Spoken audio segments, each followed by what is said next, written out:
ఓం నమః శ్రీయతిరాజాయ వివేకానందసూరయే సచ్చిత్సుఖస్వరూపాయ స్వామినే తాపహారిణే. అదే స్వామి వివేకానంద సంపూర్ణ గ్రంథావళిలో మనము జ్ఞానయోగాన్ని చదువుతున్నాము. ఈరోజు ఇమ్మోర్టాలిటీ అంటే అమరత్వం అన్నమాట. అమరత్వం అంటే అమృతత్వం. ఇది అమెరికాలో ఈ లెక్చర్ని ఇచ్చారు స్వామీజీ. ఎక్కడ అన్నది చెప్పలేదు కానీ అమెరికాలో ఇచ్చారు. ఇది మనకు అనిపిస్తుంటుంది అది ఏదో ఒక టైంలో చనిపోయిన తర్వాత మనం అందరం ఎక్కడికి వెళ్తాం ఆలోచించారా ఎప్పుడైనా? అసలు మనిషి చనిపోయిన తర్వాత ఎక్కడికి వెళ్తారు, ఏం జరుగుతుంది అన్న ప్రశ్నలు ఎప్పటి నుంచో మనకు వేధిస్తూనే ఉన్నాయి. మొత్తం ప్రపంచంలో అందరికీ అన్ని సంస్కృతుల్లోనూ కూడా ఈ ప్రశ్నలు వేయబడ్డాయి. దానికి రకరకాల ఆన్సర్స్ వచ్చాయి. ఆన్సర్లే మనకు వివిధ మతాలు, ఒక్కొక్క మతం ఒక్కొక్క రకంగా చెప్తుంది.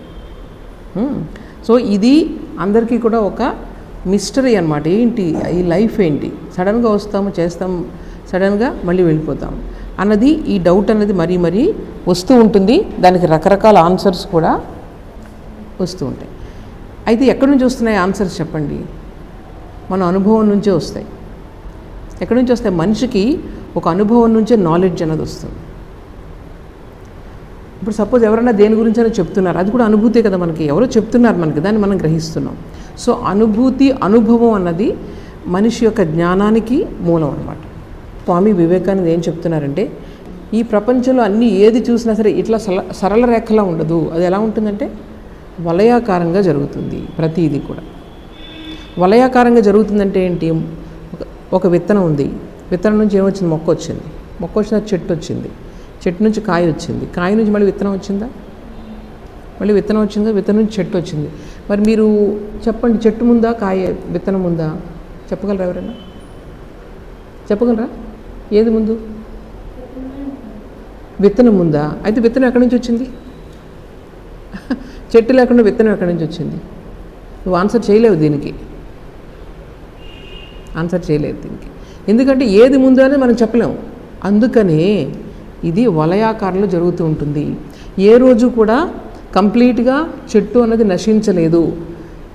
ఎక్కడ దాక్కునుంది? చెట్టు అన్నది విత్తనంలో దాక్కునుంది. ఒప్పుకుంటారా? ఒక కోడి ఉంది, గుడ్డు పెట్టింది, మళ్ళీ కోడి వచ్చింది. అంటే కోడేళ్ళు ఎక్కడ దాక్కుంది? మళ్ళీ దాని నుంచి ఆ కోడి వచ్చింది. సో ఈ విధంగా ఏంటనమాట, ప్రతిదీ ఈ ప్రపంచంలో ప్రతిదీ కూడా ఏమవుతుందనమాట, ఒకటి ముందు ఇలా సుప్తావస్థలో ఉంది, దాని నుంచి నెమ్మదిగా చెట్టు అభివృద్ధి జరిగింది. కానీ అది అభివృద్ధి కాదు. అభివృద్ధి అంటే వృద్ధి అంటే ఏదో లేనిది వచ్చింది అక్కడ అని అర్థం.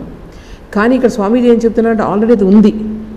ఆ విత్తనంలో ఆ చెట్టుకు కావలసిన సమాచారం అంతా ఉంది అక్కడ. ఆ చెట్టు ఆకులు ఈ ఆకారంలో ఉండాలి, ఇంత దళసరిగా ఉండాలి, తర్వాత దీని ఆకులు ఇలా ఉండాలి, పువ్వులు ఇలా ఉండాలి, అన్నీ కూడా సమాచారం అంతా ఎక్కడుంది? విత్తనంలో దాగి ఉంది. అందువల్ల ఏది కూడా నశించదు. ఇప్పుడు సైన్స్ ఎవరైతే చదువుకున్నారో, సైన్స్ సబ్జెక్టేనా ఇది? సైన్సా? కాదు కదా. సైన్స్ చదువుకున్న వాళ్ళకి అర్థమవుతుంది, ఈ ప్రపంచంలో దేనిని కొత్తగా సృష్టించలేము, దేనిని నాశనం చేయలేము. దేనిని కొత్తగా సృష్టించలేము, దేనిని నాశనం చేయలేము. ఇప్పుడు మీరు చూడండి, సపోజ్ మనకు ఒక బొగ్గు ఉంది. బొగ్గుని మీరు ఏం చేస్తున్నారు? అంటిస్తున్నారు. దాని నుంచి ఏమొస్తుంది? నిప్పు వస్తుంది. అంటే అక్కడ బొగ్గు అన్నది నాశనం అయిపోతుంది. నాశనమై ఏదొస్తుంది? మీకు వేడి వస్తుంది. అంటే ఈ ప్రపంచంలోని ఏ శక్తి అయినా సరే ఒక రూపం నుంచి మరొక రూపానికి మీరు రూపాంతరం చెందించవచ్చు. కానీ దేనిని నాశనం చేయలేరు. మనకు నాశనం అయినట్లు కనిపిస్తుంది, అక్కడ బొగ్గు నాశనం అయింది అనుకుంటున్నాం. కానీ బొగ్గు ఏమవుతుంది? ఇంకొక అగ్నిగా రూపాంతరం చెందుతుంది. దాన్ని శక్తి నిత్యత్వ నియమము అంటారు. అంటే శక్తిని మనం కొత్తగా సృష్టించలేము, నాశనం చేయలేము. మీరు మొత్తం దేన్నన్నా మీరు చూసుకోండి. సూర్యరశ్మి ఉంది, సూర్యుడు ఏమవుతున్నాడు? రోజు మండుతూ ఉన్నాడు కదా, మండుతూ ఉన్నాడు. అందులో ఒక ఇంధనం ఉంటుంది. ఆ ఇంధనం మండడం వల్ల అంతా శక్తి వస్తుంది. అదంతా మనకి ఈ గ్రహాల పైన, భూమిపైన ప్రసరించి ఏం చేస్తుంది? సూర్యరశ్మి ఎలా మారుతుంది చెప్పండి? సూర్యరశ్మి నుంచి ఎలా మారుతుంది? మొక్కలు సూర్యరశ్మిని గ్రహించి ఆహారాన్ని తయారు చేస్తున్నాయి. అంటే సూర్యరశ్మి నీకు ఆహారంగా తయారవుతుంది. చూడండి, మొత్తం ఈ భూమి మీద ఉన్నటువంటి శక్తి అంతా దేని నుంచి వచ్చింది? సూర్యుడి నుంచి వచ్చింది. సూర్యుని తీసేయండి, ఒక భూమి మొత్తం నాశనం అయిపోతుంది. అంటే సూర్యుని యొక్క శక్తి అంతా కూడా వేరే శక్తి కింద, ఇక్కడ జీవశక్తి కింద రూపాంతరం చెందుతుంది. ఈ శక్తులన్నీ రూపాంతరం చెంది మనకి ఈ జీవితం అనేది చూడండి ఇలా ఒకదాని మీద ఒకటి ఆధారపడి అనమాట. ఏదో ఒకదాన్ని తీసేస్తే మొత్తం అంతా నాశనం అయిపోతుంది. సూర్యుని అలా వదిలేసేయండి. మీకు చిన్న చిన్న బ్యాక్టీరియా ఉంటాయి తెలుసు కదా, బ్యాక్టీరియా మనకు రోగాలు వస్తుంటే ఆ బ్యాక్టీరియాని అంతటిని మీరు తీసేస్తే మొత్తం భూమి అంతా నాశనం అయిపోతుందంట. అంటే దేనిని తక్కువగా అంచనా వేయలేము ఈ ప్రపంచంలో. దేనిని తీసినా ఆ సైకిల్ అనేది దెబ్బతింటుంది, మొత్తానికి అయిపోతుంది అనమాట. అంటే చూడండి, ఈ ప్రపంచంతో మీరు ఆలోచించినట్లయితే ఒకదాని మీద ఒకటి ఇంటర్లింక్ అయిపోయింది, ఆధారపడి ఉంది. మనం మనుషులు అనుకుంటాం మనకేదో శక్తి ఉంది, వాటిని చంపేయచ్చు, ఇష్టం చేద్దాం అనుకుంటాం. కానీ చిన్న సూక్ష్మజీవులపైన మన జీవితం అంతా ఆధారపడి ఉంది. మీ స్టమక్ ఉంది కదా, మన స్టమక్లో చాలా రకాల సూక్ష్మజీవులు ఉంటాయి. ఆ సూక్ష్మజీవులు లేకపోతే మీకు డైజెషన్ అవ్వదు అసలు. కొన్ని మనకు రోగాలను కలిగిస్తాయి, కొన్ని బ్యాక్టీరియా, కానీ కొన్ని చాలా అవసరం మనకి డాక్టర్లు అప్పుడు ఆ బ్యాక్టీరియాలు ఇస్తూ ఉంటారు మనకి. మన బాగా ఏదో జ్వరాలు అవి వచ్చినప్పుడు అది మనకి యాంటీబయాటిక్స్ అవి ఇస్తారు కదా. అప్పుడు యాంటీబయాటిక్స్ ఇవ్వడం వల్ల ఏమవుతుంది, లోపలన్నీ కూడా క్రిములన్నీ నశించిపోతాయి. అప్పుడు వీళ్ళు ఏం చేస్తారనమాట, మళ్ళీ కొత్తగా ఇస్తారు బ్యాక్టీరియా లోపలికి, లేకపోతే లోపల సిస్టమ్ సరిగా పనిచేయదు. సో ఈ విధంగా ఈ ప్రపంచం అంతా కూడా ఒకదానిపైన ఒకటి ఆధారపడి ఉంది, ఒక వలయాకారంలో తిరుగుతుంది. బాగా ఆలోచించండి. ఏది కూడా ఇప్పుడు ఈ టేబుల్ ఉంది, టేబుల్ తయారు చేసిన తర్వాత ఇది కొన్నాళ్ళకి నశించిపోతుంది కదా, మేబీ ఎక్కడికి వెళ్ళిపోతుంది, మళ్ళీ సాయిల్లోకి వెళ్ళిపోతుంది, మళ్ళీ సైక్లింగ్ అయిపోతుంది, రీసైక్లింగ్ అంతా. సో ఈ విధంగా ఇది స్వామీజీ చాలా పర్టికులర్గా చెప్తున్నారు. ప్రతిదీ కూడా పుడుతుంది, తర్వాత కొంచెం డెవలప్ అవుతుంది, తర్వాత మళ్ళీ నశించిపోతుంది. సో ఇదంతా కూడా ఇలా ఉంటుందన్నమాట మూవ్మెంట్. సరే, దీని వెనుక అంతా కూడా ఉన్నది ఏంటంటే చూడండి, స్వామీజీ చెప్పే చాలా మంచి విషయం ఏంటంటే, మీరు ఈ విధంగా ఒకదాని మీద ఒక ఆధారపడి ఉంటుంది అంటున్నారు కదా. అంటే ఏంటంటే లింక్ ఉన్నట్టేగా, ప్రతిదానికి లింక్ ఉంది. అంటే లింక్ ఉందంటే వాటిలో ఏదో కామన్గా ఏదో ఒకటి ఉంది. వీటన్నిటి వెనుక ఏదైతే మనం ప్రకృతి చూస్తున్నామో దాని వెనుకంతా ఒక్కటే ఉంది. దానిపైన ఈ ప్రకృతి అంతా, ఇప్పుడు సముద్రం ఉంది కదా, సముద్రం పైన చూడండి అలలు వచ్చేస్తూ ఉంటాయి, చిన్నవి పెద్దవి బుడగలు ఇవన్నీ వస్తూ ఉంటాయి. కానీ ఆ ఒక్క నిమిషమే, తర్వాత లోపల యాక్చువల్గా అది ఏంటనమాట, నీరు అది. కానీ ఒక సమయంలో అది కెరటం కింద పైకి వస్తుంది, మూవ్ అవుతుంది, మళ్ళీ వెనక్కి వెళ్ళిపోతుంది, మళ్ళీ కలిసిపోతూ ఉంటుంది. ఈ విధంగా ఇవన్నీ కూడా రూపాలన్నీ కూడా ఏదో ఒకటి బేస్ ఉంది, ఇంటెలిజెన్స్, ఏదో ఒక ఇంటెలిజెన్స్ ఉంది. తెలివి లేకుండా ఇవన్నీ జరుగుతున్నాయి ఇవి చెప్పండి. ఏదో ఒక తెలివి, దాన్ని మనం భగవంతుని అంటున్నాం.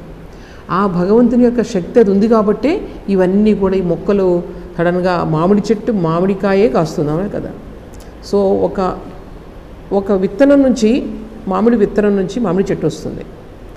ఒక చిన్న రాయి నుంచి వస్తుందా మామిడి చెట్టు? స్వామీజీ అడుగుతున్నారు, ఒక రాయి నుంచి రాదుగా. అంటే ఏంటనమాట, దానిలో ఆల్రెడీ అది లోపల ఉంది కాబట్టి అది వస్తుంది, లేకపోతే ఎలా వస్తుంది, లేకపోతే రాయి నుంచి వచ్చేయాలిగా. అందువల్ల ఇదంతా కూడా, విశ్వం అంతా కూడా ఇలా ఎప్పుడు తిరుగుతూనే ఉంటుంది. ఈ సృష్టి అంతా కూడా వలయాకారంగా. కొన్నాళ్ళకి ఈ సూర్యుడు దేని నుంచి అయితే మనకి వస్తుందో ఆ సూర్యుడు కూడా కొన్నాళ్ళకి నశించిపోతాడు. నశించిపోయి మళ్ళీ కొత్తది వస్తూ ఉంటుంది. ఈ గెలాక్సీల దగ్గర నుంచి అన్నీ కూడా సైక్లికల్గా మనకి మూవ్ అవుతూ ఉంటుంది.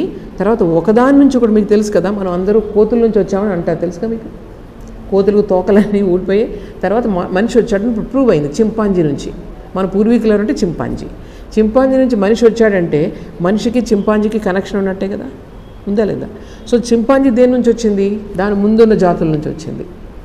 సో ఈ విధంగా ప్రతి ఒకదాని నుంచి ఒకటి వస్తుంది అంటే ఏంటి, దాని లోపల కనెక్షన్ ఉన్నట్లే.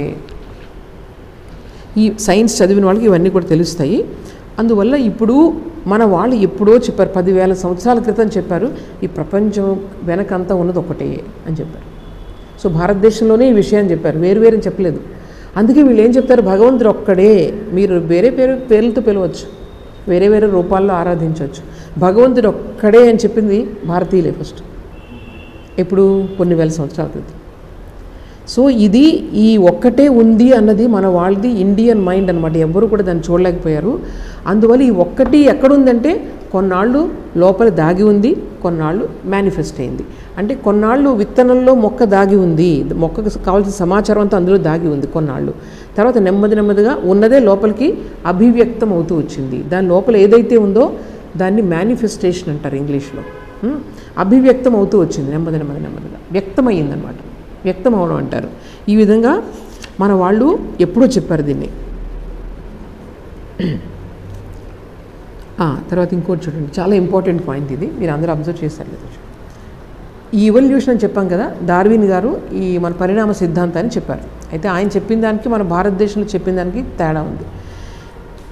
స్వామీజీ ఇప్పుడు చూడండి ఎప్పుడో చెప్పారు ఇది, ఇప్పుడు ఇదంతా సైన్స్ రుజువు చేస్తుంది. ఏంటంటే ఈ ఆంటోజనీ రిపీట్స్ ఫైలోజనీ అని ఒక బయోజెనెటిక్ లా ఉంది. అంటే బయాలజీలో, జీవశాస్త్రంలో ఒక వ్యక్తి యొక్క జీవిత చరిత్రలో డిఫరెంట్ స్టేజెస్ ఉంటాయి. చూడండి, బాగా వినండి. ఇప్పుడు మనం ఎక్కడి నుంచి వచ్చాము? ఒక చిన్న కణం నుంచి వచ్చాము. దాన్నే ఎంబ్రియో అంటారు. అండమో పిండమో అంటారు తెలుగులో, అవునా? అది ఫస్ట్ ఒక చిన్న కణం అంతే. దాని నుంచి ఏమైంది? విభజన జరిగింది, కణ విభజన. 1 2 అయింది, 2 సెల్స్ 4 అయ్యాయి, 4 8 అయ్యాయి, 8 16 అయ్యాయి. ఈ విధంగా సెల్ డివిజన్ జరుగుతూ తల్లి గర్భంలో ఫస్ట్ చిన్న పిండంలాగా తయారవుతుంది. దాని తర్వాత నెమ్మదిగా కాళ్ళు వస్తాయి, చేతులు వస్తాయి, తల ఫామ్ అవుతుంది. ఇదంతా ఎలా జరిగింది? ఆ ఒక్క కణం నుంచి జరిగింది, అవునా కదా? సో ఈ విధంగా ఇక్కడ చూడండి, బయోజెనెటిక్ లా ఏం చెప్తుందంటే ఒక జీవి యొక్క జీవిత క్రమంలో ఏ దశలైతే వస్తాయో అవన్నీ కూడా దాని పూర్వీకుల యొక్క ప్రౌఢ దశను సూచిస్తాయి అని చెప్తున్నారు. ఉదాహరణకి మీకు కప్ప ఉంది కదా, కప్పకి ట్యాడ్పోల్ అంటారు, తెలుసు కదా? కప్ప ముందు వచ్చే దశలో దానికి ఎలా ఉంటే తోక ఉంటుంది ఒకటి, మీరు చూసే ఉంటారు. మీరు చిన్న చెరువుల్లో చూడండి, తోకలు పెట్టి ఎలా పరిగెడుతూ ఉంటాయి. చేపలు కదా అవి, కప్పలు అనమాట. కప్పల వెనక తోక ఉంటుంది. ఆ తోక ఏంటంటే, ఆ స్టేజ్ ఏంటంటే దాని ముందు పూర్వీకులు అది చేపలు అని చెప్పడానికి అదొక ఉదాహరణ అనమాట. అంటే ఒక కప్ప జీవిత చరిత్ర మీరు వరుసగా చూసుకున్నట్లయితే ఫస్ట్ ఒక ఏక కణం ఉంటుంది. ఏక కణం దేన్ని పోలి ఉంటుంది? ప్రోటోజోవన్స్, తెలుసు కదా, సైన్స్ చదివిన వాళ్ళు. ప్రోటోజోవన్స్, సీలెంటరేట్స్ అంటే కొంచెం మల్టీ సెల్యులర్ ఆర్గానిజమ్స్ ఉంటాయి. దాని తర్వాత నెమ్మదిగా అన్నీ కూడా డెవలప్ అయ్యి ఈ తోక అన్నది ఏర్పడుతుంది. నీళ్లలో ఎదాలంటే తోక కావాలి. సో ఆ తోక నుంచి మళ్ళీ అవి ఏం చేశారంటే నీటిలోంచి జీవులు లైఫ్ అన్నది భూమి మీదకి రావడం మొదలుపెట్టాయి.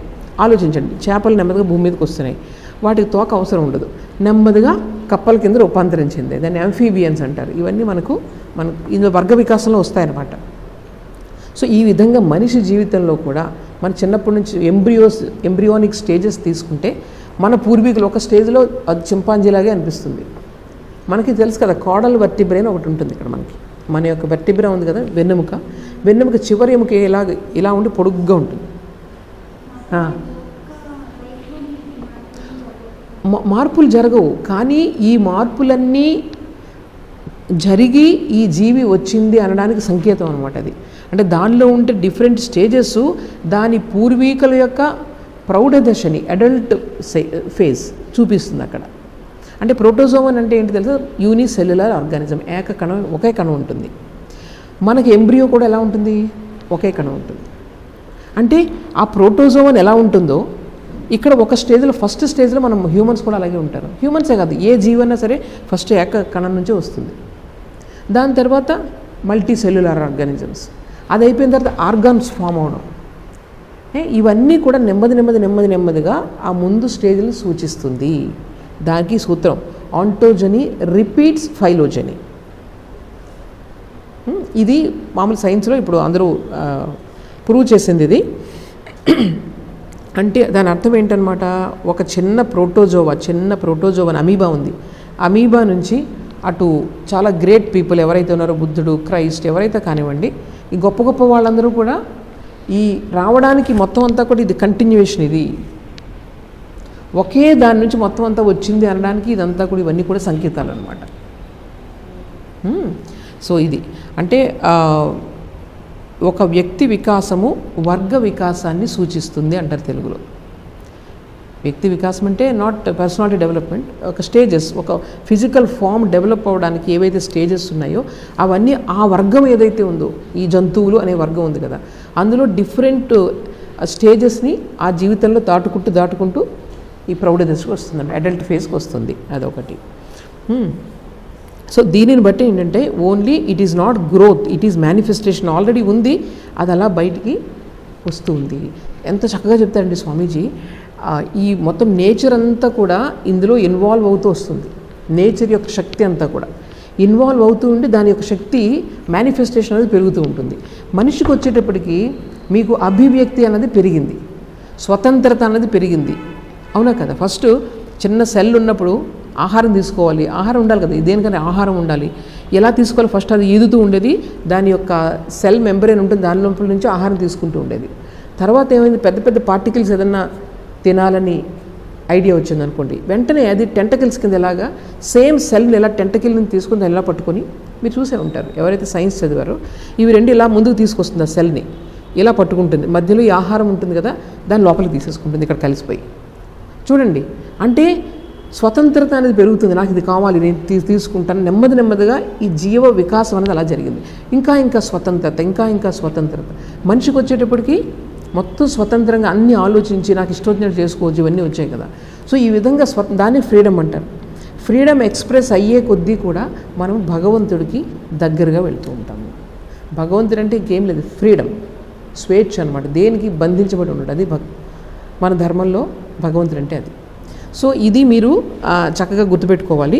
ఇంకొక చాలా గొప్ప విషయం మీకు అర్థం కావడానికి కొంచెం టైం పడుతుంది. సరే, ఇప్పుడు మనం అందరూ ఈరోజు ఇలా కూర్చొని ఉన్నాం కదా, అందరూ కూర్చొని ఉన్నాం ఈ రూమ్లో. స్వామీజీ అంటారు, ఇది మళ్ళీ కొన్ని కోట్ల సంవత్సరాల తర్వాత ఇదంతా ఇన్వల్యూషన్ జరిగింది కదా, ఇవల్యూషన్ జరుగుతుంది, ఇప్పుడు ఇదంతా జరుగుతుంది, మళ్ళీ అది వెళ్ళిపోతుంది, ఇలా వస్తుంది కదా, ఏదో ఒక టైము భవిష్యత్తులో వస్తుంది, మళ్ళీ మనం ఇలాగే కూర్చొని ఉంటాం. ఇదే కాంబినేషన్ మళ్ళీ వస్తుంది. ఎందుకంటే ఇదంతా కాంబినేషన్ అండ్ పెర్మిటేషనే కదా. మొత్తం ఇవన్నీ ఈ సెల్స్ ఇవన్నీ ఏమున్నాయి, కాంబినేషన్ అవుతూ రకరకాల ఫామ్స్ అవి వస్తున్నాయి. స్వామీజీ ఎగ్జాంపుల్ ఏం చెప్తున్నారంటే, మీరు ఎప్పుడైనా ఈ పాచికలు ఆడారా, ఇవాళ కింద వేస్తే 1, 2, 3, 4 అలా చుక్కలు ఉంటాయి, అలా నెంబర్స్ వస్తాయి కదా. సపోజ్ ఒకసారి ఏదో కాంబినేషన్ వచ్చింది, అదేంటంటే 6, 5, 3, 4 అన్న ఒక కాంబినేషన్ వచ్చింది. 4 పాచికలు తీసుకొని మీరు కింద వేశారనుకోండి, ఒకటి 6 చూపిస్తుంది, ఒకటి 5 చూపిస్తుంది, ఒకటి 3 చూపిస్తుంది, ఒకటి 4 చూపిస్తుంది. ఇలా దాంట్లో వచ్చింది అనుకోండి. సేమ్ అలా మీరు వేస్తూ వెళ్ళండి, అనంతకాలంగా అలా వేస్తూ ఉంటే మళ్ళీ ఒకసారి ఇప్పుడు సేమ్ 5, 6, 5, 3, 4 వచ్చే టైం వస్తుంది. There is a possibility. So ఇక్కడ కూడా అంతే, ఈ కణాలు ఇవన్నీ ఉన్నాయి కదా, ఇవన్నీ కూడా మళ్ళీ సేమ్ కాంబినేషన్లో మనకంటే ఈ కాలాన్ని మనం ఊహించలేం. అనంత కాలగమనంలో మళ్ళీ ఈ టైం రావచ్చు. అంటే మళ్ళీ మనం అందరూ ఇలా కూర్చొని మాట్లాడుకుంటాం ఒకప్పుడు, మళ్ళీ అంతకుముందు కూడా మాట్లాడుకున్నాం. అంటే ఇది అర్థం చేసుకోవడానికి అందరూ అంటారు, ఇదేంటిది అసలు నేను అసలు నమ్మలేనంటారు చాలామంది. వస్తుంది ఈ పాసిబిలిటీ.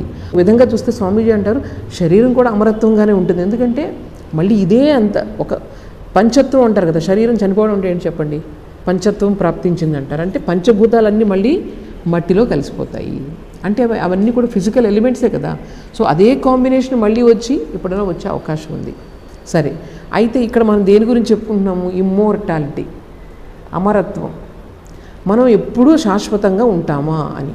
అయితే స్వామీజీ చెప్తున్నది అందుకు కదా, మన శరీరంలో శాశ్వతంగా ఉంటామా అనేది ఇంపార్టెంట్ కాదు.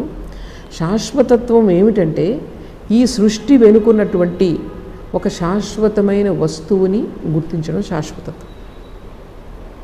నువ్వు ఈ శరీరంలో మళ్ళీ వస్తావు, మళ్ళీ వెళ్తూ ఉంటావు, దానివల్ల నీకు అమరత్వం ప్రాప్తించదు. కేవలం బాడీని అలాగ ఎన్ని రోజులు పెట్టుకున్న అమరత్వం ప్రాప్తించదు. నేను ఈ బాడీ కాదు, ఈ ఎప్పుడు నాశనం అయిపోయేటటువంటి బాడీ నేను కాదు. ఎందుకంటే ఏదైతే వస్తువుల కలయిక వల్ల వస్తుందో అది ఎప్పటికీ శాశ్వతంగా ఉండలేదు. అర్థమైందా? ఏదైతే కాంపౌండో అది మళ్ళీ విచ్ఛిన్నం అవ్వాలి, శాశ్వతంగా ఉండలేదు. సో ఎన్నిసార్లు మీ బాడీ వచ్చిపోయినదో మీకు వచ్చేది ఏముండదు. అయితే దాని వెనుక ఏదైతే శాశ్వతంగా ఒక వస్తువు ఉందో దానిని గుర్తించడం వల్ల మీకు అమరత్వం వస్తుంది. ఇప్పుడే వస్తుంది మీకు బాడీ, ఇప్పుడు మళ్ళీ రావాలి అలా ఏం లేదు, ఇప్పుడే వస్తుంది. ఎలా వస్తుందంటే దాన్ని మీరు గుర్తించాలి. ఎలా గుర్తించాలో చూడండి. కన్ఫ్యూజింగ్గా ఉంది ఇదంతా, కన్ఫ్యూజింగ్గా ఉందా? చూడండి, ఇప్పుడు ఒక స్క్రీన్ ఉంది, మన సినిమా చూస్తున్నాం కదా. సినిమా చూస్తున్నప్పుడు ఈరోజు ఒక సినిమా చూసి వచ్చాం, మళ్ళీ రేపు సినిమా మారిపోయింది, ఇంకో రోజు వెళ్ళారు, ఇంకో సినిమా మారిపోయింది. సేమ్ థియేటర్కి వెళ్తున్నారు మీరు, కానీ వెనక స్క్రీన్ మారిందా? స్క్రీన్ ఒకటే ఉందా? స్క్రీన్ లేకుండా మీకు సినిమా ఉందా చెప్పండి. సో ఇది అర్థం చేసుకోండి. స్క్రీన్ లేకుండా సినిమా లేదు అంటే దీని వెనక ఏదో ఒక స్క్రీన్ ఉంది, లేకపోతే ఇవన్నీ ఎలా దేని మీద వస్తున్నాయి ఇవన్నీ కూడా? ఏదో ఒక బ్యాక్గ్రౌండ్ ఉండాలి. బ్యాక్గ్రౌండ్ లేకుండా ఈ కదలిక అనేది ఎప్పటికీ కూడా జరగదు. మీకు డౌట్ వస్తే మళ్ళీ అడగండి నాకు. సరే, స్వామీజీ ఏం చెప్తున్నారంటే, చికాగోలో, అక్కడ అమెరికాలో ఉన్నారు కదా, ఆ చికాగోలో ఒక ఏంటంటారు దాన్ని, జైంట్ వీల్ అంటారు కదా, జైంట్ వీల్. మీరు చూసారా సర్కస్లో ఎప్పుడైనా? మనం ఏం చేస్తాం, మనం ఎక్కుతాం కదా, అందులో కూర్చొని అలా తిరుగుతూ ఉంటుంది. మళ్ళీ అదే పొజిషన్కి వస్తుందా లేదా? ఈ సృష్టి కూడా అంతే. ఈ సృష్టి కూడా సైకిల్ జరుగుతూ ఉంటుంది. మళ్ళీ ఈ కాంబినేషన్ ఎక్కడికైతే వచ్చాం అటువంటి పొజిషన్ మళ్ళీ మనం వచ్చి చూస్తాం. ఈ సృష్టి అలా జరుగుతూనే ఉంటుంది, అది చెప్తున్నారు. సో ఈ నేచర్, ఈ ప్రపంచంలో ఈ ప్రకృతి అన్నది ఆ జైంట్ వీల్ లాంటిది. ఒకదానికి కాంబినేషన్ అలా మారుతూ ఉంటుంది. అయితే ఇది మొత్తం తిరగాలంటే ఏది ఉండాలి చెప్పండి? ఏది ఉండాలి? తిరుగుతూ ఉండాలంటే ఏది కాన్స్టెంట్గా ఉండాలి? మధ్యలో ఏదో వీలు ఇది ఉంటుంది కదా, ఇంజన్ కానీ, లేదా మధ్యలో బేస్ ఏదైతే ఉందో, చక్రాల నుంచి ఒక బేస్ ఉండాలి కదా, సెంటర్ లేకపోతే తిరుగుతుందా? అది. సో వీటన్నిటినీ కలుపుతూ ఏదో ఒకటి ఉంది అని చెప్తున్నారు స్వామీజీ. మనందరినీ కలుపుతూ ఏదో ఒకటి ఉంది. అదే ఇంకే భగవంతుడు అంటే అదే, ఇంకేమి కాదు. సో ఈ కాస్మిక్ ఇంటెలిజెన్స్, ఏ ఇంటెలిజెన్స్ ద్వారా ఈ ప్రకృతి అంతా నడుస్తూ ఉందో, ఇక్కడ నుంచి అక్కడికి, అక్కడి నుంచి ఇక్కడికి ఇవన్నీ జరుగుతూ ఉందో, ఆ ఇంటెలిజెన్స్ లేకుండా ఏదైనా అవుతుందా? సో అదే భగవంతుడు అని చెప్తున్నాడు. అందువల్ల సోల్ అంటే ఇప్పుడు ఆత్మ అని చెప్తున్నాం కదా, అది శరీరము కాదు, ఆలోచన కాదు, ఈ రెండిటికి కూడా అతీతంగా ఉండాలి. ఎందుకని అతీతంగా ఉండాలి అంటే చూడండి, ఇక్కడ చూడండి, ఇంటెలిజెన్స్ అంటే ఏంటంటే, ఇంటెలిజెన్స్ మెయిన్గా రియాక్టివ్ పవర్ అని చెప్తున్నారు. ఇంటెలిజెన్స్ మనం చెప్పుకున్నాం, గుర్తుందా? ఈ కళ్ళు ఎలా చూస్తాయి, దేన్ని చూస్తున్నాయి, ఎక్కడి నుంచి ఎక్కడికి వెళ్తుంది సమాచారం అంతా అని చెప్పుకున్నాం కదా. ఇప్పుడు దేన్నైనా నేను ఒక వస్తువుని చూస్తున్నానంటే, ఆ వస్తువు వచ్చిన ఆ కాంతి నా కళ్ళ మీద పడింది, రెటీనా పైన, అది తీసుకెళ్ళి బ్రెయిన్ సెంటర్కి సమాచారాన్ని తీసుకెళ్తుంది. సమాచారం తీసుకెళ్ళిన తర్వాత అది మైండ్కి తీసుకెళ్తుంది. ఇప్పుడు నేను బాగా శ్రద్ధగా నేను అన్నీ వింటున్నాను అనుకోండి, నా మీద దోమ ఇక్కడ కూర్చున్నా నాకేం తెలియదు. ఇక్కడ ఉంది, దోమ ఉంది, ఇక్కడ సమాచారం వెళ్ళింది, కానీ మైండ్ అలర్ట్గా లేదు కాబట్టి, అటెంటివ్గా లేదు కాబట్టి దోమ వాలింది అన్నది తెలియదు కాబట్టి దాన్ని కొట్టాలి అనే రియాక్షన్ రాదు, అక్కడ సమాచారం రాదు. సో ఆ సమాచారం ఎక్కడి నుంచి వస్తుందంటే దాని వెనుక మైండ్కి కూడా వెనుక ఒకటి ఉంది, అదే సోల్, అదే ఆత్మ అనమాట. సో ఇదంతా కూడా ఈ మన ఇంద్రియాలు, మన మనస్సు, బుద్ధి ఇదంతా తీసుకెళ్ళి సమాచారాన్ని ఒక చోట ఇవ్వాలి, అదే ఆత్మ. అదే లేకపోతే కనుక బుద్ధి పనిచేయదు, మనసు పనిచేయదు, తర్వాత ఇంద్రియాలు పనిచేయవు, ఏమీ పనిచేయవు. సో ఏ శక్తితో మన ఇంద్రియాలు పనిచేస్తున్నాయో, ఏ శక్తితో మన మనసులోకి ఆలోచనలు వస్తున్నాయో, ఏ శక్తితో వస్తున్నాయో చెప్పండి? ఎక్కడుంది ఆ శక్తి? అన్ని చోట్ల ఉంది. సో అదంతా కూడా ఈ మొత్తం ప్రపంచం అంతా వ్యాప్తమై ఉంది కాబట్టే ఈ ప్రపంచానికి ఇలా చలనం ఇవన్నీ చూస్తున్నారు మీరు.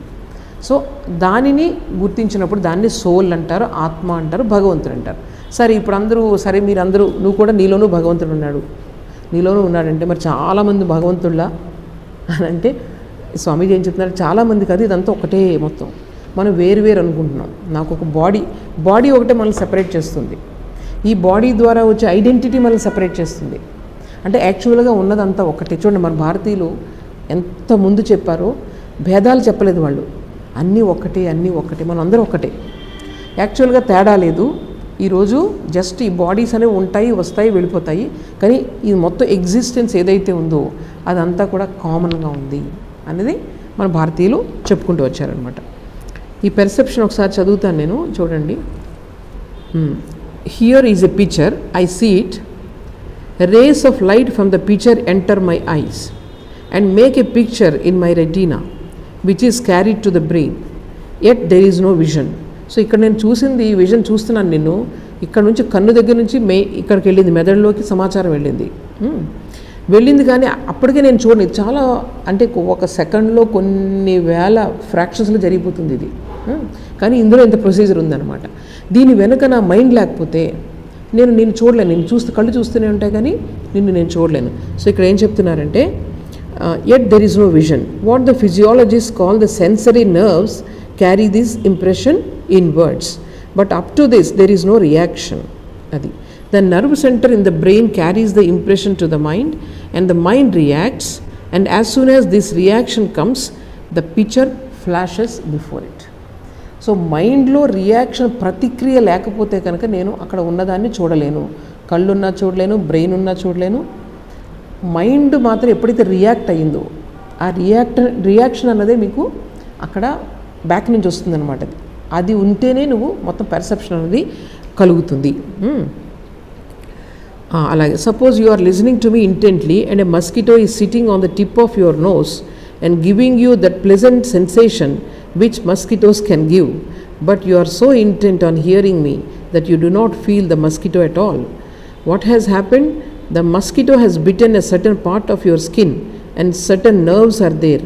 They have carried a certain sensation to the brain and the impression is there, but the mind, being otherwise occupied, does not react.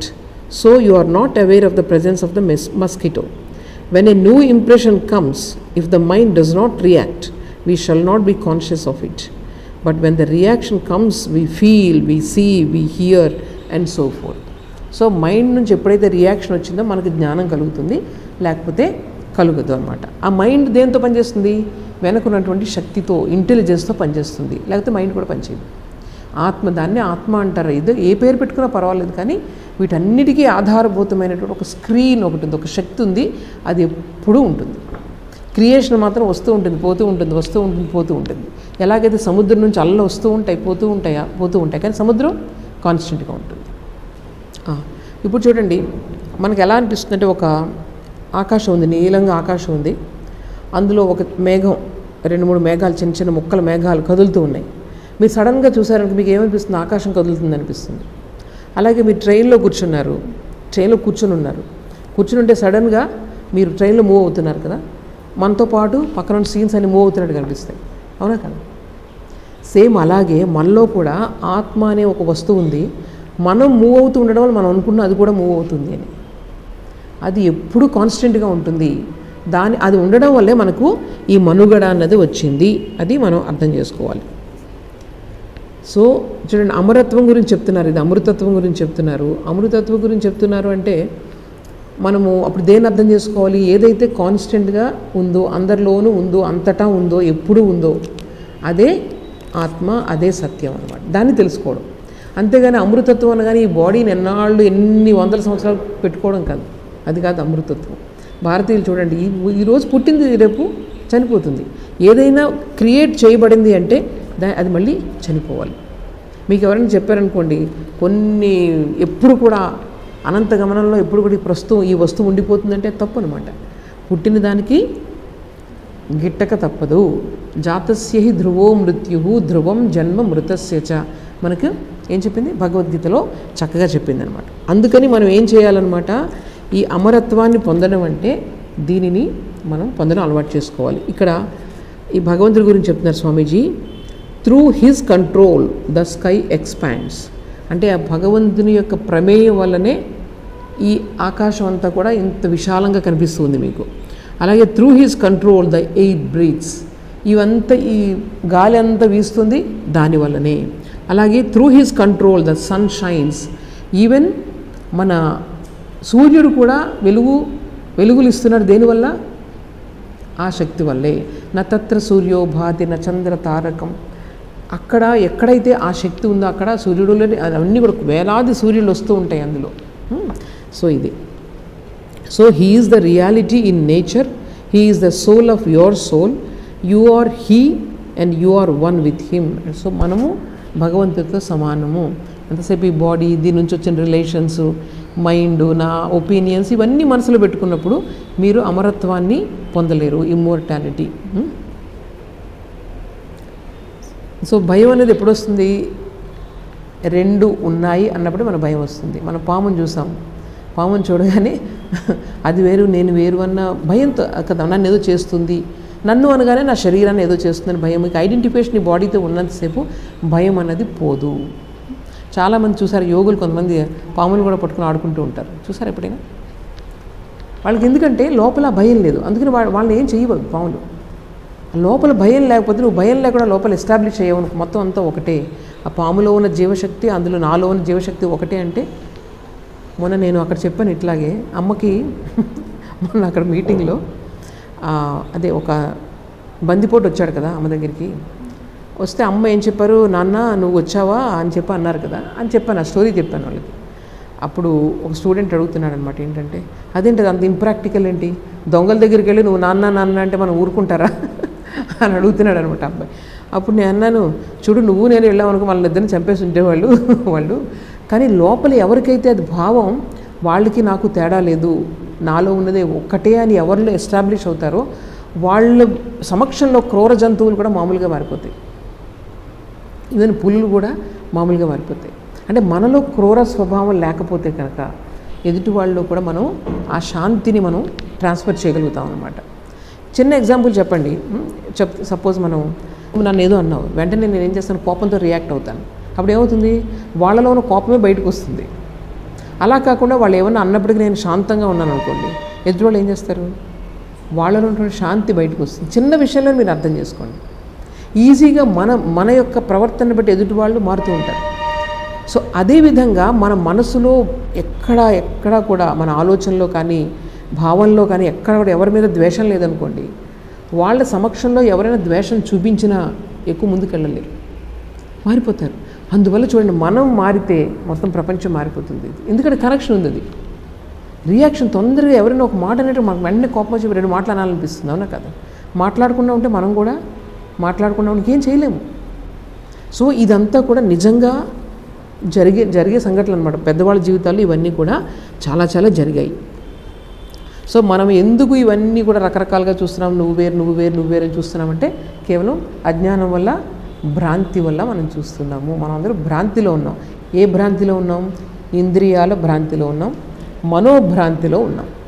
మనసు ఎలా చూపిస్తే, ఫర్ ఎగ్జాంపుల్ నా మనసు ఉంది, ఒకసారి తను చూస్తే నాకేదో మంచి చేసింది, నాకు హెల్ప్ చేసింది బాగా, అప్పుడు అనుకుంటాను అబ్బా చాలా మంచి అమ్మాయి అనుకుంటాను నేను. సో అదే అమ్మాయి నాకు కొంచెం అన్యాయం చేసింది, వెంటనే అమ్మాయి నేను ఏమనుకుంటాను, చెడ్డ అమ్మాయి అంటున్నాను. ఒకే మైండ్ చెప్తుందా లేదా? సో మైండ్ మాటని మీరు ఎలా నమ్ముతారు చెప్పండి? సో మైండ్ ఎప్పుడు కూడా మారిపోతూ ఉంటుందన్నమాట. దాన్ని పట్టుకుంటే మన జీవితంలో మనం కూడా అలా తిరుగుతూనే ఉంటాం అటు ఇటు. అట్లా కాకుండా లోపల ఏదో ఉంది, నేను చెప్పాను కదా ఎంత ప్రాక్టికల్ అంటే, లోపల ఏదో ఉంది, ఆ శక్తే అందరినీ నడిపిస్తుంది, ఆ శక్తే అందరినీ కోపానికి గురి చేస్తుంది. వాళ్ళు కోప్పడడానికి కారణం అది, వాళ్ళు శాంతంగా ఉండడానికి కారణం అది. ఆ శక్తి పైన అదే భగవంతుడు.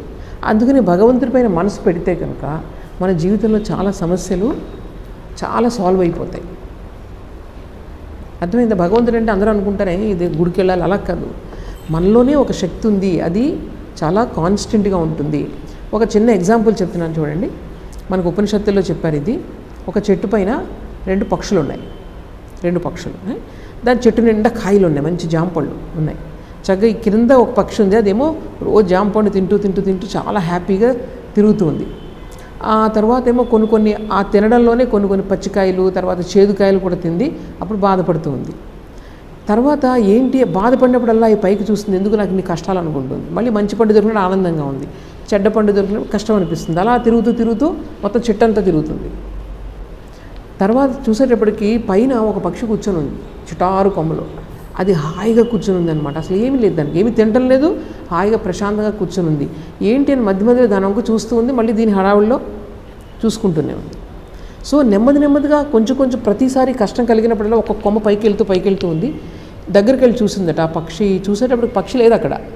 ఆ పక్షి యాక్చువల్గా తనలోనే ఉంది. అది ఈ చెట్టు అన్నది శరీరం అనుకోండి, అందులో రెండు ఉన్నాయి. ఒకటి ఎంతసేపు రెస్ట్లెస్గా ఉంటుంది, ఇది కావాలి తిరుగుతూ ఉంటుంది. ఇంకోటి ప్రశాంతంగా ఉంటుంది, ఏదొస్తే తినాలి, ఏముంది. ఆ ప్రశాంతంగా ఉండేదే భగవంతుడు, ఇంకెవరు కాదు. సో మనలో ఆ భగవంతుని యొక్క శక్తి ఉంది. దానిని మనం గుర్తించినప్పుడు మన జీవితంలో సమస్యలన్నీ కూడా, ఇంకా నాకు ఇది కావాలి, అది కావాలి, ఈ కష్టాలు వద్దు, ఆ కష్టం చెప్పక్కర్లా, నీకు ఆ శక్తి వస్తుంది. కష్టాలన్నింటినీ కూడా భరించగలిగేటటువంటి శక్తి వస్తుంది అనమాట. అది చెప్తున్నారు ఇక్కడ. ఇంక లాస్ట్లో ఈ స్వామీజీ చెప్పింది నేను కొంచెం చదువుతాను, కొంచెం ఓపికగా వినండి. అంటే ఈ భాష మనం మామూలుగా చెప్పిన రాదు, నేను ఇంగ్లీష్లో చదువుతున్నాను. In this world of many he who sees the one, in this ever changing world he who sees him who never changes, as the soul of his own soul, as his own self, he is free, he is blessed, he has reached the goal.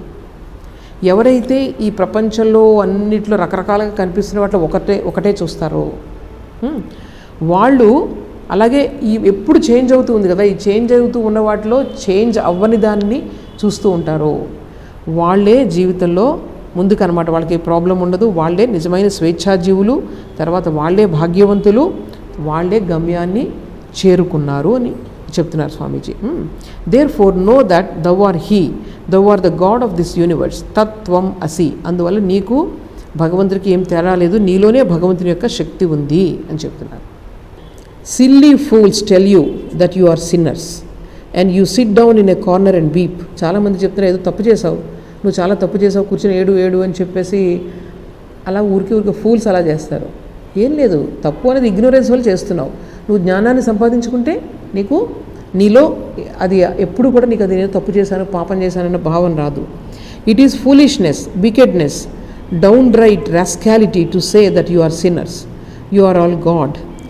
Therefore, if you dare, stand on that. Mould your whole life on that. If a man cuts your throat, do not say no, for you are cutting your own throat. This is too much. When you help a poor man, do not feel the least pride. ఎవరికైనా help చేస్తున్నావు నువ్వు, ఆహా నేను ఎంతో చేసేసాను అని feel అవ్వద్దు. ఎందుకంటే వాళ్ళు నువ్వు ఒకటే, తేడా ఏం లేదు. నువ్వు చేయడం వల్ల దానికి గర్వపడాల్సిన అవసరం లేదు. So you are the sun, moon and stars. It is you that are shining everywhere. The whole universe is you.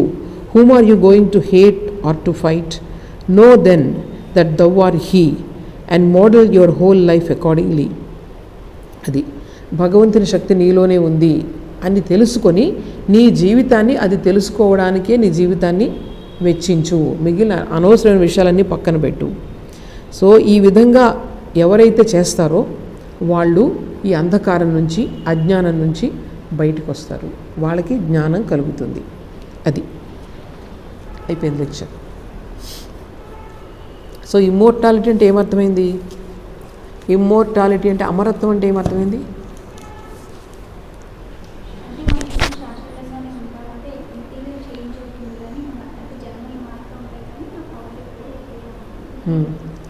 Material అంటే మెటీరియల్ చేంజ్ అవుతుంది. ఏ మెటీరియల్? బాడీ ఒక మెటీరియల్, ఇంకా అది ఈ సటిల్ బాడీ అన్నది మైండ్. సో ఇవి రెండు కూడా ఎప్పుడు ఏవో చేంజ్ అవుతూ ఉంటాయి, క్రియేషన్లో ఉన్నాయి కాబట్టి వాడికి ఆది ఉంది, అంతము ఉంది. కానీ దేనికైతే ఆది అంతం లేదు అదే భగవంతుడు. ఎప్పుడు ఉండేది, అన్ని చోట్ల ఉండేది, అన్నీ తెలిసింది, దానికి తెలియదంటూ ఏం లేదు. సర్వాంతర్యామి భగవంతుడు అంటామే, అది దాని అర్థం. మనం అందరూ బయట ఏం చెప్తారు, ఈ దేవుడు పూజిస్తే నీకు, ఆ దేవుడు పూజిస్తే నీకు పాపం వస్తుంది. ఈ దేవుడు ఎక్కడున్నాడు? భగవంతుడు ఇక్కడే ఉన్నాడు. మన యొక్క పరిణతిని బట్టి, మన యొక్క పరిణామాన్ని బట్టి, మన యొక్క మెచ్యూరిటీని బట్టి ఆ దేవుడు కూడా, ఆ స్థాయి కూడా మారుతూ ఉంటుంది అని చెప్పి. ఇంకా ఏమైనా ఉన్నాయా? ప్రశ్నలు ఉన్నాయా? క్వశ్చన్స్ ఉందమ్మా.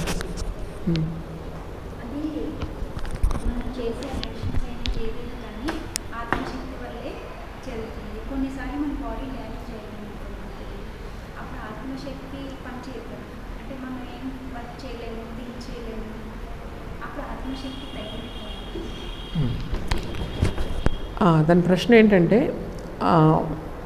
ఒక బాడీలో ఏదైనా యాక్సిడెంట్ కానీ ఏదైనా ప్రాబ్లం వచ్చినప్పుడు అప్పుడు ఆత్మశక్తి తగ్గుతుందా?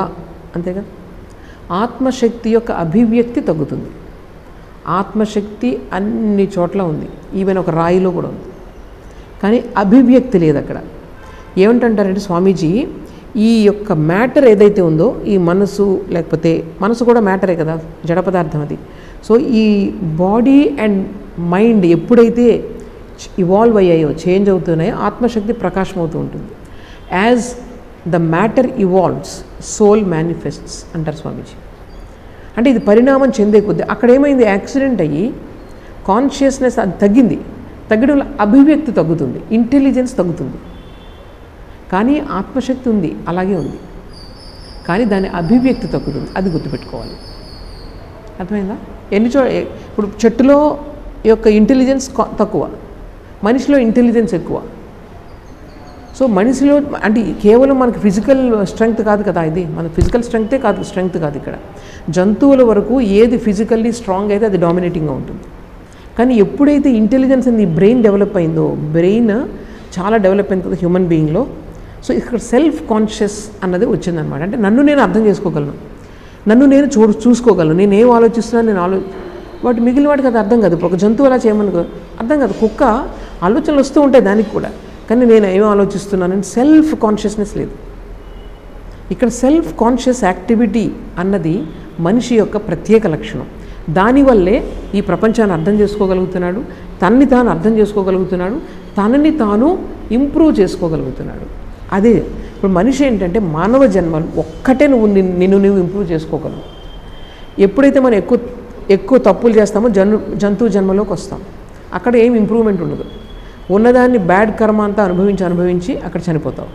అలాగే నీకు పుణ్యకర్మ ఎక్కువగా ఉండి నీ కోరికలు ఎక్కువగా ఉంటే వేరే హయ్యర్ ఫామ్స్, మేబీ దేవతలు అంటారు, ఇదన్నా కానివ్వండి, హయ్యర్ స్ఫియర్స్లో ఉంటారు, లోకాల్లో ఉంటారు వాళ్ళు.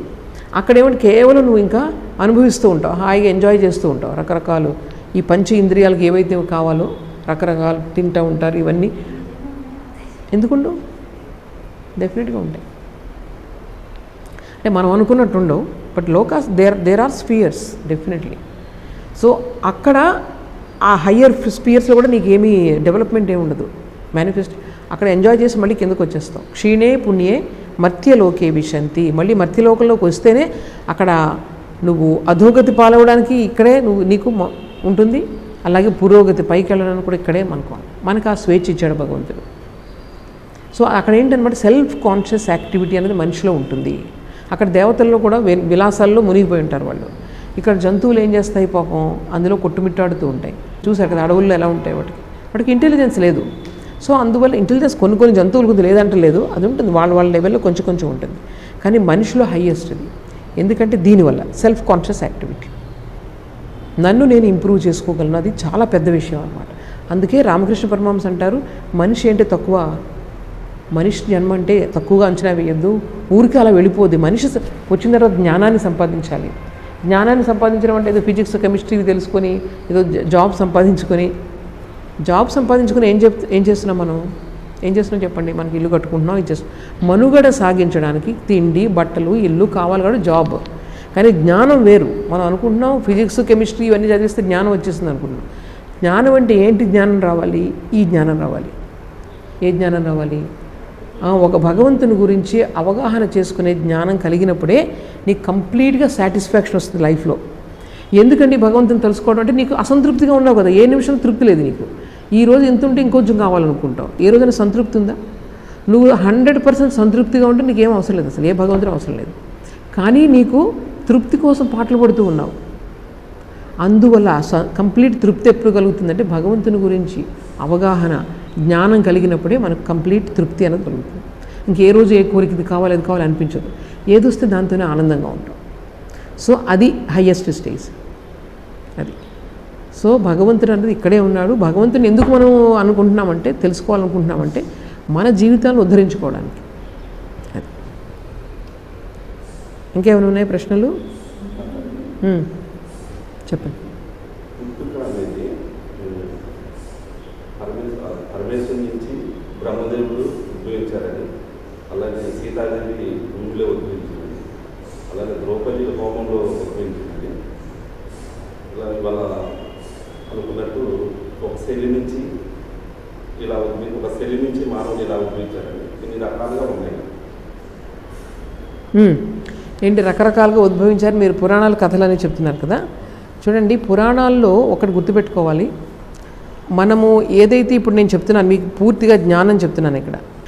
ఈ కథలు ఏంటంటే ఇప్పుడు దీనిని మనకి తెలియచేయడానికి మామూలు సాధారణమైన వ్యక్తులకు అర్థం చేసుకోవాలంటే వాళ్ళకన్నిటికీ కొన్ని కథల రూపంలో చెప్తే కథలు తొందరగా గుర్తుంటాయి. ఉదాహరణ నేను చెప్తున్నాను, మన పురాణాల్లో క్షీరసాగర మథనం ఉంది, తెలుసు కదా క్షీరసాగర మథనం. అందులో ఏంటిది? దేవతలు అసురులు ఏం చేశారు? మథనం చేస్తే దేనికోసం వాళ్ళు? ఇప్పుడు ఈరోజు టాపిక్ అదే, ఇమ్మోర్టాలిటీ కావాలి, ఎప్పుడూ వాళ్ళు జీవించి ఉండాలి అన్నది వాళ్ళ కోరిక. సో ఎప్పుడు జీవించి ఉండడం ఎలా సాధ్యమవుతుంది? పుట్టిన దానికి చావక తప్పదు అన్నది సృష్టి నియమం. అది దాన్ని పక్కన పెట్టి నేను ఎప్పుడు జీవించి ఉండాలనుకోవడం ఎంత అజ్ఞానం కదా. అందుకని మనం ఎప్పుడు కూడా ఏం చేస్తామన్నమాట, నన్ను నేను హైలైట్ చేసుకుంటూ ఉంటాను. అంటే నన్ను నేను పదిలంగా నలుగురికి గుర్తించేలాగా తయారు చేసుకోవడం ప్రయత్నం చేస్తూ ఉంటాను. అవునా కదా. సో దీని నుంచి నువ్వు అమరంగా ఉండలేవు. ఎన్నాళ్ళు సపోజ్ ఇప్పుడు నేను నా పేరును గొప్పగా చెప్పుకున్నారు, తర్వాత కొన్ని వందల సంవత్సరాల తర్వాత నువ్వెవరు, వేరేవాడు ఎవరు. ఎప్పుడు కూడా అమరంగా ఉండాలంటే అలా ఉండలేవు నువ్వు ఎప్పుడు కూడా. సో అమరత్వం ఎలా వస్తుందంటే నీలోనే ఉన్నటువంటి నీ యొక్క దానిని మంచి చెడుని బాగా మధించి వాటిని అర్థం చేసుకున్నప్పుడు అసలు అమరత్వం అనేది ఏంటనేది నీకు అర్థమవుతుంది. అందుకే అక్కడ దేవతలు అసురులు అంటే మంచి చెడు అంతే.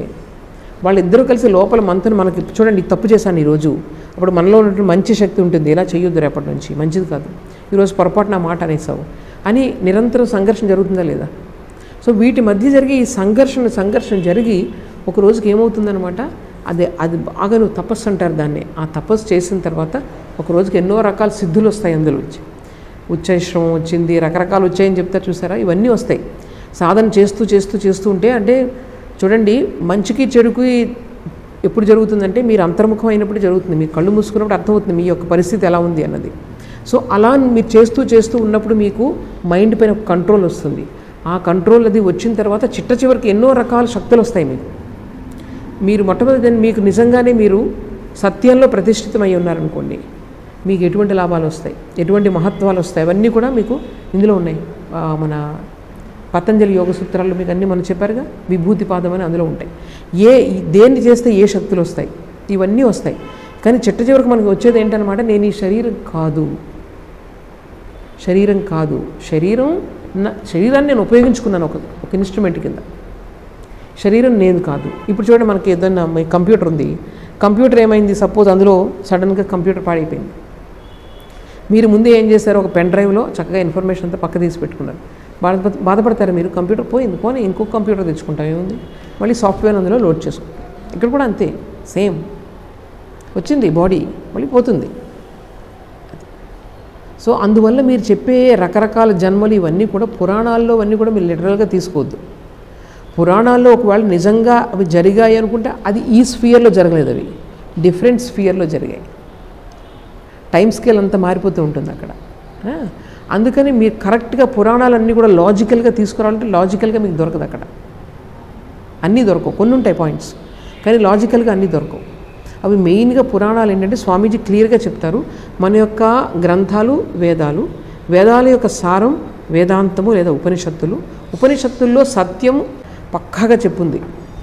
అది చదివి అది అర్థం చేసుకోలేని వాళ్ళకి ఏం చేశారనమాట, ఆ కాలానికి అనుగుణంగా కొన్ని కథల రూపంలో ఇట్లా కల్పించి చెప్పడం వల్ల ఈ రోజుకి సాధారణమైన మనిషి కూడా గుర్తుపెట్టుకుని వాటిని ఆ ప్రిన్సిపల్స్ని తీసుకొస్తున్నారనమాట. అందువల్ల సీతాదేవి భూమి నుంచి పుట్టింది, ఇవన్నీ కూడా మీరు లిటరల్గా తీసుకోకూడదు. అవన్నీ కూడా ఇప్పుడు ఈ లాజిక్ పెట్టి మనం సమాధానం చెప్పలేము. కానీ అందులో ఉన్నటువంటి నీతి సూత్రాలు, నైతికత, ఈ ధార్మికత, ఇవన్నీ కూడా ఇంటాక్ట్గా ఉంటాయి. మొత్తం రామాయణంలో కానివ్వండి, మహాభారతంలో కానివ్వండి, ఇంటాక్ట్గా ఉంటాయి అవన్నీ కూడా. అవి మనం తీసుకోవాలి. అది వెన్న అనమాట, పాలన చిలికిన తర్వాత వెన్న మనకు అవసరం. అంతేగాని ఒక తోటలోకి వెళ్ళి, శ్రీ రామకృష్ణ పరమహంస అనేవారు, ఒక తోటలోకి వెళ్ళి, మామిడి తోటలోకి వెళ్ళావు, నీకు నిజంగా తెలివి ఉంటే కనుక మంచి చక్కటి పసుపు పచ్చగా మామిడి పళ్ళు కనిపిస్తున్నాయి అక్కడ. నువ్వు వెళ్ళి ఏం చేస్తావు, ఈ తోటలో ఫస్ట్ ఎన్ని మామిడి చెట్లు ఉన్నాయో చూస్తాను, ఆ చెట్లుకి ఏ రకం ఆకులు ఉన్నాయో చూస్తాను, ఎన్ని కొమ్మలు ఉన్నాయో చూస్తాను, ఇవి లెక్కబెడుతూ కూర్చుంటావా, లేకపోతే ఎన్ని కాయలు, ఒక్కొక్క చెట్టుకి ఎన్ని కాయలు ఉన్నాయో నేను డేటా రాస్తాను అని చేస్తావా, లేకపోతే చక్కగా 4 పళ్ళు తీసుకుని తింటావా? అది శాస్త్రంలో ఎప్పుడూ కూడా ఏదైతే మనకు వ్యక్తిత్వ వికాసానికి అవసరమైంది దాన్ని గ్రహించాలి, మిగిలినంతా పక్కన పెట్టమని చెప్తారు రామకృష్ణ పరమహంస. ఎలాగైతే మీకు ఇసుక తర్వాత పంచదార కలిసి ఉందనుకోండి, అప్పుడు చేవలు ఏం చేస్తాయి, అట్లాగనమాట. శాస్త్రంలో రెండు అటు ఇటు రెండు కలిసి ఉంటాయి. ఆ శాస్త్రం ఏంటంటే డిఫరెంట్ పీపుల్కి అనమాట, మామూలు సాధారణమైన మనుషులకి, కొంచెం హై లెవెల్లో ఉన్న మనుషులకి కూడా ఉపయోగపడేలా ఉంటుంది. అందువల్ల మనం ఏం చేయాలంటే శాస్త్రంలో ఎప్పుడు కూడా సారాన్ని తీసుకోవాలి. ఇది గొప్ప, అది గొప్ప, ఈ శాస్త్రంలో అది కాదు ఇంపార్టెంట్, ఎంతవరకు నీకు ఉపయోగపడుతుంది నువ్వు ఎదగడానికి, అదే. అందువల్ల మీకు జన్మ అన్నది మీరు సైంటిఫిక్గా, మనం ఇప్పుడు సైంటిఫిక్ వరల్డ్లో ఉన్నాం కాబట్టి సైంటిఫిక్గానే చూడండి. ఎప్పుడో ఒకసారి ఎవరో చెప్పారనమాట, అంటే క్రైస్తు జన్మించడం అలా జన్మించారని చెప్పి అక్కడ వాళ్ళు కదా, విదేశాల్లో ఉన్నారు స్వామీజీ అప్పుడు. ఆయన తల్లిదండ్రులకు జన్మించలేదు, దూత ఏదో సంథింగ్ ఉంది కదా, మిస్టీరియస్ బర్త్ ఉంది కదా. ఈయన స్వామీజీ నాకు క్వశ్చన్ అడిగారు, మీరు దాన్ని ఎంతవరకు వివరిస్తారంటే ఆయన స్వామీజీ ఏం చెప్పారంటే, నేను మాత్రం నా తల్లిదండ్రులకే జన్మించానని చెప్పారు. ఇంకేం దాని గురించి కామెంట్ చేయలేదు. సో ఇవన్నీ చూడండి, మన స్టేజ్లో మనం అర్థం చేసుకోలేము. అవి మేబీ సమ్ హయ్యర్ లెవెల్లో ఉన్నాయి, ఇవన్నీ కూడా సంభవం కావచ్చు. కానీ మన స్టేజ్లో ఎందుకంటే మనం ఇంకో లోకం చూసినప్పుడు, ఇంకొక సత్యాన్ని చూసినప్పుడే కదా మనకు అది అర్థమవుతుంది. అలా కాకుండా ఈ మైండ్తో ఫస్ట్ మనకు కండిషన్ అయిపోయింది మైండ్ ఇక్కడ. సో దాని ద్వారానే మీరు గ్రహించండి. ఎంతవరకు మీరు లాజికల్గా తీసుకోగలరో అంతవరకు తీసుకొని అందులో మీకు ఏది ఉపయోగపడుతుందో దాన్ని ఉపయోగించుకొని జీవితంలో ముందుకు వెళ్ళడం అనేది ఇంపార్టెంట్. ఇక్కడ కూర్చొని దెబ్బలాడుకుని అది కరెక్టా ఇది కరెక్టా ఇది అవసరం, అది ఏ ఉద్దేశంతో రాస్తారో అవన్నీ మనం చేయాల్సిన పని లేదు.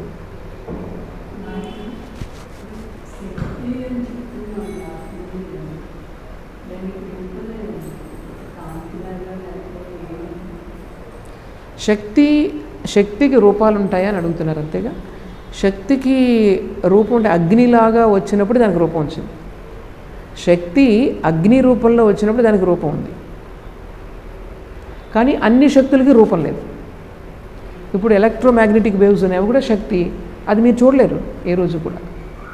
అందుకని ఫిజికల్ వరల్డ్లోనే, స్థూల ప్రపంచంలోనే రకరకాల స్థాయిలు ఉన్నాయి. మన ఇంద్రియాలు గ్రహించేటువంటి కొన్ని ఉన్నాయి, ఇంద్రియాలు గ్రహించినటువంటి సూక్ష్మ ప్రపంచం కూడా ఉంది, అది కూడా భౌతిక ప్రపంచమే. ఇవన్నీ కూడా కొన్ని మాత్రమే మనము ఇంద్రియ గ్రాహ్యమైనటువంటిది. ఎప్పుడైతే ఫైర్ లాగా వస్తుందో, ఇంద్రియ గ్రాహ్యం ఎప్పుడంటే పంచభూతాలు ఏవైతే ఉన్నాయి, పృథివీ ఆపస్తేజో వాయుర్ ఆకాశ, ఇవన్నీ మన పంచభూతాలు గ్రహించేవి మాత్రమే స్థూల ప్రపంచం. మనం గ్రహించలేని శక్తి ఉంది, దానికి రూపం ఉండదు. కళ్ళు ఒకటే కదా రూపాన్ని మీరు చూసేది. అందువల్ల చాలా సూక్ష్మమైనటువంటి శక్తులు ఉన్నాయి. వచ్చే కొద్దీ ఇంకా సూక్ష్మమైపోతాయి. ఆకాశం ఉంది, ఆకాశానికి ఏమైనా రూపం ఉందా? అది చాలా సూక్ష్మ రూపంలో ఉంటుంది ఆకాశం.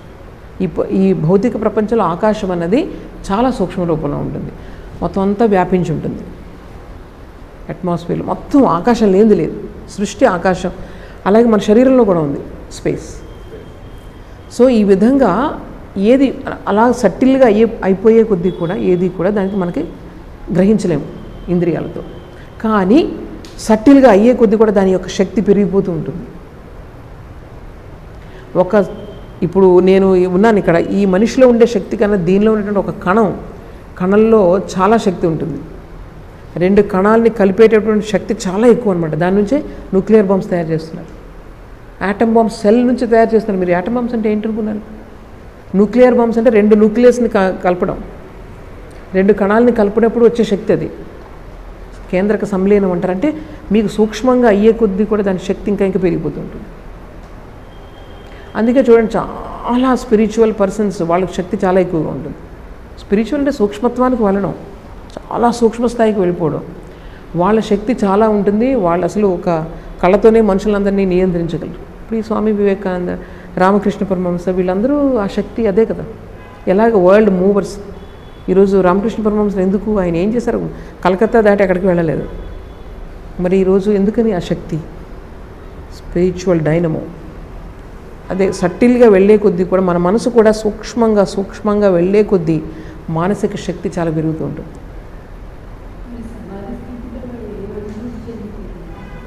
సమాధి స్థితిలో ఏం అనుభవించిందో నేను ఎలా చెప్తాను? సమాధి నుంచి వచ్చిన వాళ్ళు చెప్పగలగాలి. సమాధి స్థితిలో నాకంటే చదివింది చెప్తున్నాను మీకు. వాళ్ళకి ఏమవుతుందంటే మైండ్ కంప్లీట్గా థాట్స్ ఆగిపోతాయి, కానీ సూపర్ కాన్షియస్గా ఉంటుంది, చాలా అలర్ట్గా ఉంటుంది, మైండ్ కాన్షియస్గా ఉంటుంది, బట్ నో థాట్. నేనంటే ఎంతోమంది మహాత్ముల యొక్క జీవితాలు చదివిన తర్వాత చెప్తున్నాను ఇవన్నీ కూడా. ఇదే ఎక్స్పీరియన్స్ అవుతుంది వాళ్ళకి. సూపర్ కాన్షియస్, సూపర్ బ్లిస్, లోపల విపరీతమైన ఆనందం వస్తుంది. మనం ఎప్పుడైనా చాలా రోజుల తర్వాత మన తల్లిని చూడకపోతే ఎప్పుడో చూస్తాం, అమ్మని చూడగానే అమ్మ అనగానే అమ్మకి తేడా లేదు. అంటే అంత మనల్ని ప్రేమించింది కదా ఆవిడ. సో ఆవిడని చూడగానే మనకి ఎంత ఆనందం కలుగుతుంది చూడండి. అది చాలా తక్కువ అనమాట. ఇక్కడ ఇంకా అది ఆనందం ఎలా ఉంటుందంటే థాట్ ఉండదు, బట్ సూపర్ కాన్షియస్గా ఉంటుంది. థాట్ మనకు కష్టాలన్నీ కూడా మనకు ఆలోచన వల్లే కదా వచ్చేది. మన కష్టాలన్నీ ఆలోచన వల్లే. సో ఎప్పుడైతే కాన్షియస్ అలర్ట్నెస్ అంటే you are completely with God అనమాట. అది కాన్షియస్నెస్, చైతన్యంతో కంప్లీట్ నువ్వు ఐడెంటిఫై అయిపోయి ఉన్నావు. అది సమాధి స్థితిలో కలిగేది. అందులోంచి బయటికి రావడానికి ఇష్టపడరు ఎవరు కూడా. స్వామీజీ 24 గంటలు నేను సమాధిలోకి వెళ్ళిపోతాను ఆనందం కోసం అనమాట. అప్పుడు స్వామీజీ ఎవరన్నారు, రామకృష్ణ పరమహంస అన్నారు, ఎంత స్వార్థపరుడు నువ్వు. అలాగా దీనికంటే గొప్పది ఏంటంటే నీలాంటి వాళ్ళు ప్రజలందరికీ దీన్ని పంచిపెట్టాలి, జ్ఞానాన్ని, నువ్వు పొందిన అనుభవాన్ని, అనుభూతిని, ఆనందాన్ని. అప్పుడు అది ఇంకా గొప్పదని చెప్తారు రామకృష్ణ పరమహంస. అందుకని నీకు ఇప్పుడు తాళం వేసేస్తాను, ఆయనకి సమాధి కలిగింది కదా కాశీపూర్లో, నీకు తాళం వేసేస్తున్నాను, ఇప్పుడు మళ్ళీ నీకు చివరిలో తీస్తానంటారు రామకృష్ణ. ఈ లోపల నువ్వు పని చేయాలి ఇక్కడ ప్రపంచంలో. ఆ సమాధిలో కూర్చుంటే పని చేయలేవు కదా, అందుకని ఆ తాళం చెవి నా దగ్గర ఉంది అని అంటారు అన్నమాట. సో సమాధిలో విపరీతమైన ఆనందం కలుగుతుంది, విపరీతమైన కాన్షియస్గా ఉంటారు, ఏ కోరిక ఉండదు, సూపర్ సాటిస్ఫాక్షన్ అనమాట, సాచ్యురేషన్ స్టేట్, దట్ ఈజ్ సమాధి. ఒకసారి అది టచ్ చేస్తే ఇంక ఈ ప్రపంచం అంతా రామకృష్ణ పరమహంస అంటారు రంభా తిలోత్తమ వంటి సుందరీమణులందరూ కూడా గడ్డిపోచలా కనిపిస్తారంట ఆ ఆనందాన్ని పొందితే.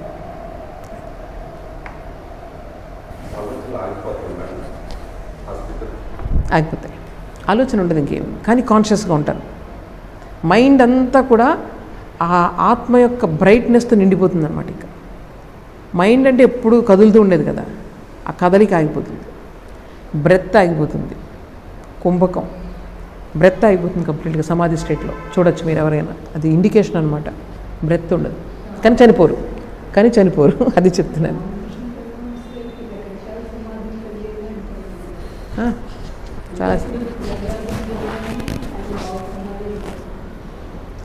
చాలా రకాల సమాధులు ఉన్నాయి. భావ సమాధి అంటే ఒక భావంలో, శ్రీకృష్ణుడి భావంలో కంప్లీట్గా ఇమ్మర్స్ అయిపోవడం భావ సమాధి అది.